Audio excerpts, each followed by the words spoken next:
But even if you've tried making changes to improve your relationship, you're still walking on eggshells, all right? There's still some familiar things. I want to let you know it is not your fault. And here's why.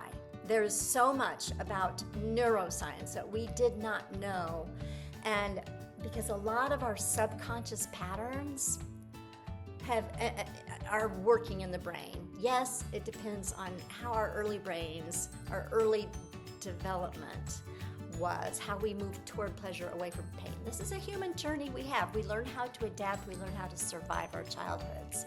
And here's the thing, of the 60,000 thoughts that we think a day, 95% are pre-programmed, automatic, and we don't even know it. To me, that blows my mind. I wonder if it blows your mind. Put it yes if it does in the chat, all right?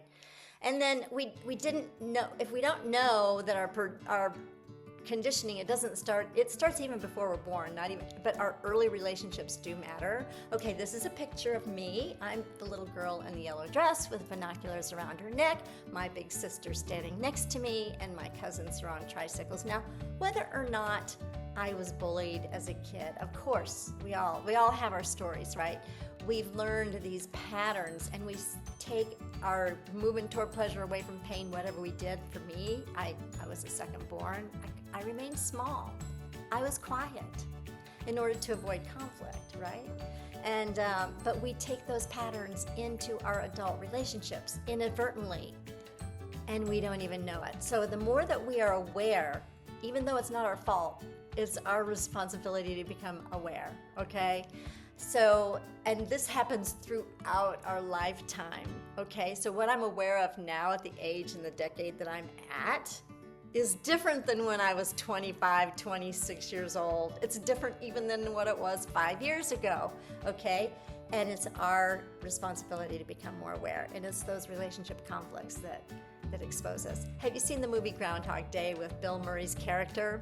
The reporter that wakes up to the same bed and breakfast day in and day out. He wakes up every single day to repetitive interactions, actions.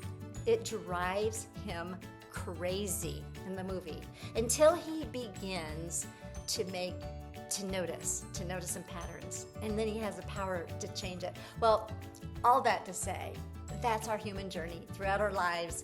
Otherwise, we are going to be like Bill Murray's character. But here's what I'd love for you to do is just give yourself a lot of grace.